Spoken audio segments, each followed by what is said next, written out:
Hey everyone, good evening. Welcome to Odyssey of Ascension Sunday with Roxanne. My other camera, well, it's not broken.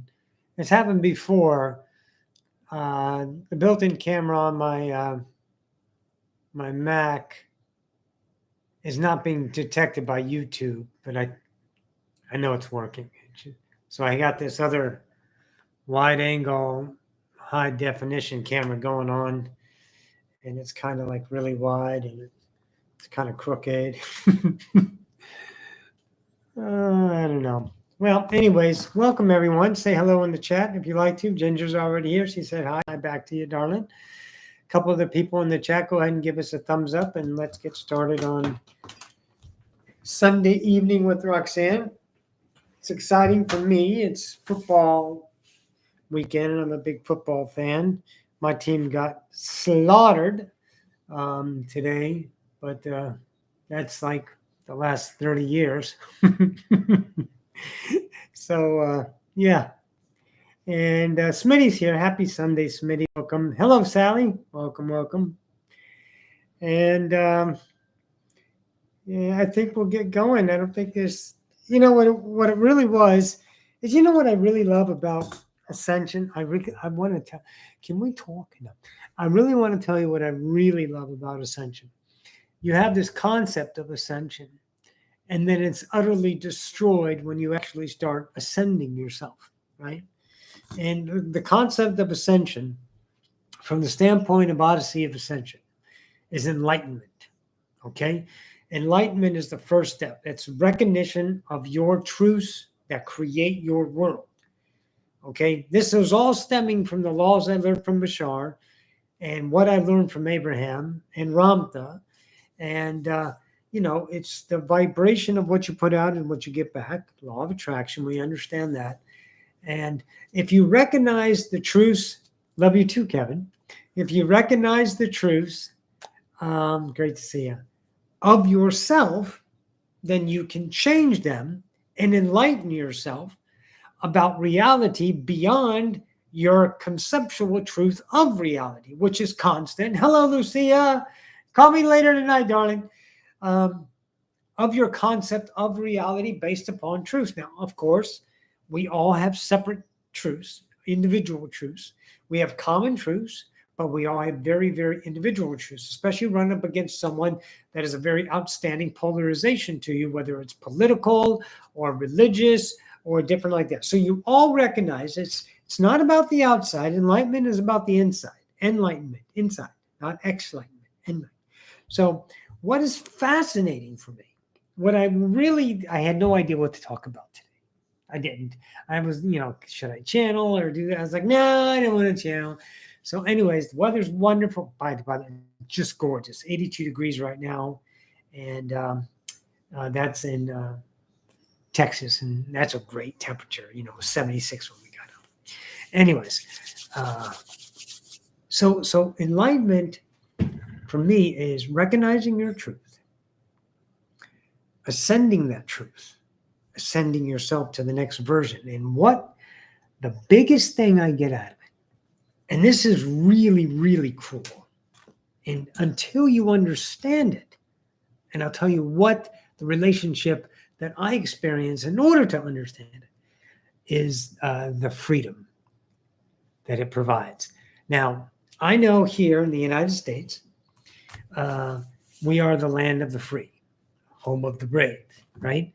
And I get that because, if you guys look back in history, if any of you have ever taken the time to see how America was birthed, we were under a king. And those kings, without warrant, would tax, invade the house. That's warrant. Now we have warrants, so you can't invade private properties. You can't confiscate. You can't just arbitrarily collect taxes and kill the people if they don't pay, and that's all under the name of the king. All you have to do is read a little bit of history and what they did to the Scots and what they did during the Crusades and what the crown did, and we understand that. So we, as Americans in the colonies, the Brits foolishly just absolutely mishandled America completely and gave this entire new breed, rough, survivalist species that didn't have all the pomp and circumstance of that birth to survive, that had to go against an entire nation of hostiles, but they were absolutely wonderful people, severely misunderstood because of the religious ideas and the whitey-tidies. We all know those stories. But anyways, what they did is they committed treason, right? Because they didn't want to be under that. So they established this freedom. Now here, if you're born in the United States, you're born free. No, you're not. You are, but you have to abide by the laws, which a lot of people don't understand, that in order to govern a society, a civil society, you can't behave in a certain manner, and that behavior is enforced by written laws on how you should behave and how you can behave, can't kill people and can't rob and thieve and burglary and all those things. And they're enforced by law enforcement officers, okay? And of course, there's corruption and there's all that shit. But the point is you're not free because you have to. And they'll commit violence on you if you don't. Okay? Now, the appetites of an ascender are not law-breaking. The appetites of an ascender are internal exploration and discovery through what's attracted to explore it, not only in the physical, but the non-physical part. That's what it is. So we don't have any problem with being a citizen of a country that's free, but not really. You have to pay for it. And you can't go to any other thing, and you're under the laws just because you're born in the United States. This is what they say you are. And if you don't listen, then we're going to, commit violence on you to some fashion or some degree or another. I get that, okay? And that's humans. But see, the freedom I'm talking about is not the one that you have to pay for and one that's protected. It's the freedom from what lies within your kingdom. So the freedom for me is fear. Freedom from fear. I've talked about this before, and I want to reiterate because there is a plateau, a new transcendence that we hit 2 days ago. Both me and Tommy at the same time. We got these hello versions of ourselves in our mind. Wonderful. And it allowed me to see that my previous days' relationships with certainties in reality that I deemed truths that were, let's say, almost standard. I knew they were changeable, but they were very powerful, valuable truths. And they provided anxiety, provided some amount of fear. But I never feared them, and I would never change my behavior because of them. And I've transcended that far. But now I've released the belief in all. And that gives you another layer of freedom. Because I don't have appetital thoughts. Seeking the mind, appetite of the mind, appetital, the appetite of the mind, seeking the problems of today, the problems of society. If you look at your life, all of us as humans have ingrained in us a certain amount of trouble, problems, bad news, negativities, okay? We have those things in us as a daily routine, and they take up valuable time in our mind, and we structure our related reality, created reality, if you want to look at the relationship you have. Every day we look at those, and we talk about them, we think about them, we interact with them. See, enlightenment for me is not interacting with things I do not prefer. But I can't magically go, gone, I release thee.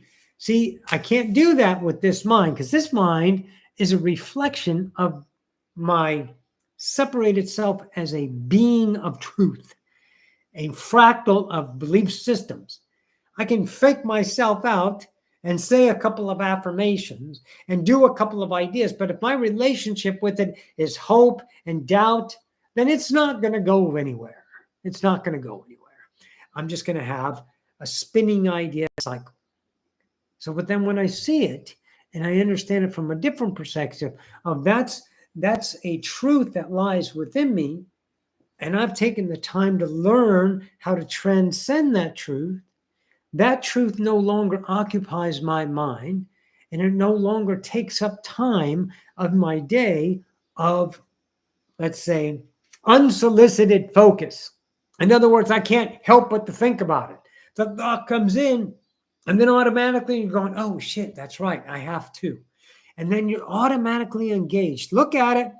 You're engaged when you're energy follows awareness. When you're willfully engaging in a thought process, you are creating your now. You're not faking it out. You are giving it energy, life, reflection, relationship. Reflection means what for you? Experience.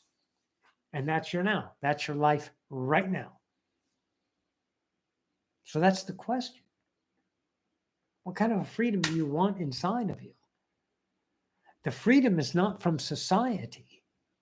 You create the versions of society according to your vibration. What you put out is what you get back. Imagine if you had no thoughts that occupied your mind, that lived in a world of measurement, good or bad. We run towards happiness. I know, because it's fucking miserable down here. Sorry about that. Camera's like, I got to focus. You know, we run towards happiness as much as we can. We look for the good times. We go out on the weekend to blow off steam, to get a little hammered, to have some fun, because we got to go back to work and trudge through the day, because you have to work. You have to be a productive part of society. If not, you're a bum, you're a waste of time, you're a taxpayer's burden, blah-de-da-de-da-de-da. But that's not freedom, is it? See, you want to release the freedom that's within you out to the mirror. That's what you want to release, but you can't release it with hope and rituals and ideas of affirmation and assignments. You have to do it through recognition and transcendence of yourself. Only you can change the truths inside of you. The truths are represented in the reality. They're not represented in physical forms. They're represented in relationships to your reality. If you're having a resistant day, you need to look at your truths. If you're having a slipstream day, you need to encourage those truths and stay along the path that allows you the unconditional self to explore reality and feel good, not to waver back into responsibility or obligation or I need a purpose in life. I don't think so. You know, it's one of the burdens that I have is to give you guys good information. I've always thought about you guys when I started. Was it 11 years ago? I always had an algorithmic thought of, am I giving you enough information to understand how it is to me? And even though I know I can never, ever interpret what you understand, I can never make you understand what I am, because we're all individual points of truth, right? And that was a fear of mine, that I'm not giving enough. But once I released that, it got easier and got better. I had to release that in myself. See, that's a freedom. That's some freedom from an obligation to make sure I've done enough work on this planet so I can earn my way off of this planet through vibration. I don't need to give you enough. The only thing I need to earn is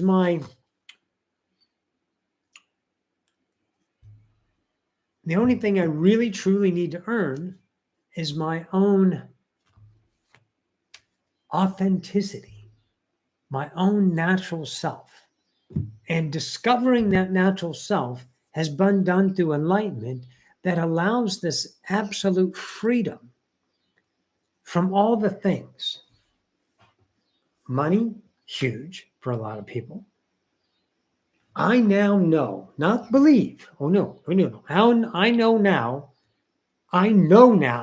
that whatever happens, I always have what I need now. I released and gained a freedom about safety and security when it comes to the relationship of money, to have money for a secured idea for the future. Do you know what kind of fucking freedom that gives you when you're never thinking about money ever again? When a bill comes, you pay it. When you want this, you pay it. But you won't want something that you don't have, because then you know the relationship is lack. But if you have the money now and it feels right now, then you spend the money no matter what, and you don't have a thought about the future. And if you can budget it, you just go. You just go. You just fucking go. And vibration matched with authenticity reflects back and creates the world through the infinite number of versions of reality that will continue to support you. And whatever means you need, which is money, food, shelter, opportunity, exploration, anything. But the only way to achieve this sort of freedom is enlightenment. And that's what we're doing here. We're enlightening the species, and the only way you can enlighten the species is not standing on a soapbox preaching.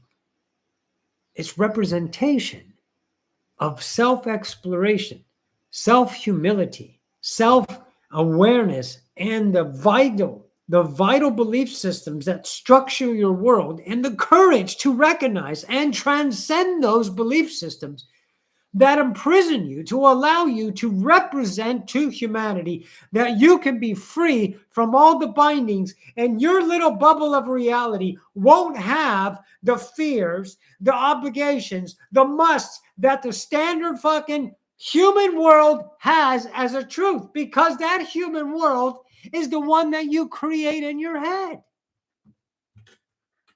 We have a human psyche co-created collective. Absolutely. We have mass events around the world, and you can join in those at any time. But they have nothing to do with your world unless you let them. It's just different because the camera's higher and I have to look up to look at you. Hello. Is this my good side? I don't even know what that means. Okay. Anyways. Hi. So, I want you to know that there is something. Do you take pills to relax? Do you drink to escape? Do you get stoned because it's something? And look, these are human experiences, and they are not wrong. But there are definitely relationships you can look at. Because the appetites of the human are none of the appetites of the God. I created a human reflection that had all the appetites of humanity. It had guilt, it had lust, it had fears, it had anxieties, it had purpose, it had selfish and selfless, it had admiration, it had success, it had failure, it had guilt, it had betrayal. I think I said guilt. It had everything, and I lived every part of that. And for the last 11 years, I learned to understand what ascension is, what enlightenment is. And it's a matter of freedom from the created self, the false God that lies within you, that tells you stories of truths. And when you abide and choose those truths, you create a relationship to reality as that truth. And that's not right or wrong. It's just human. But no God is human. No God is Andromedan or angelic. God is an unconditional forever being that you are, that I am. We create humans, Andromedans, angelics. We create these ideas. But the nature of you does not have fear or loss or hope or dependency or resistance or rebel or purpose. It's not external. It's wonderfully internal. So reflect on your life. You can ask yourself the question, do I have enough courage to transcend myself? Because it's a very, very upsetting, scary thing to do. Because you're going to come across parts of yourself that you can't imagine are real until you get there. And then you want to understand those parts and what to do with them. And you do have that wisdom inside of you. You do understand that. It's whether you want to choose it. Your mirror will provide you access to the means of that focus. If you focus on freeing yourself from the bindings and the tendrils and the tethers of humanity, then your world will attract the opportunity to expand that. Thank you, Kim. It's up to you. But that means loss of self, loss of purpose, loss of identity. And it's real easy to look at the identities all around us. Just hop on social media for 10 minutes and you will see a plethora of identities forming themselves in acceptance to the mirror as valuable. There's no value outside. It's all inside. Okay? So if you can choose that for yourself and ask yourself the question, do I deserve to be free from all the things that my mind keeps me imprisoned to? I never really understood that. It was said long ago, and I can't remember. And I don't remember if it's a Ramtha or it's a Seth. But you are in your own prison. Not only are you the prisoner, but you are the guard and you are the warden. It's all you. And I never understood that because I was externalized. I was apart from me. Everything around me was not me. Everything around me is me. I'm encompassing all of this. It all flows through me and reflects back in my bubble of reality. And it speaks the vibrational truth of me. And then I had to learn the truth of me as the human experience. And then realize that ain't me.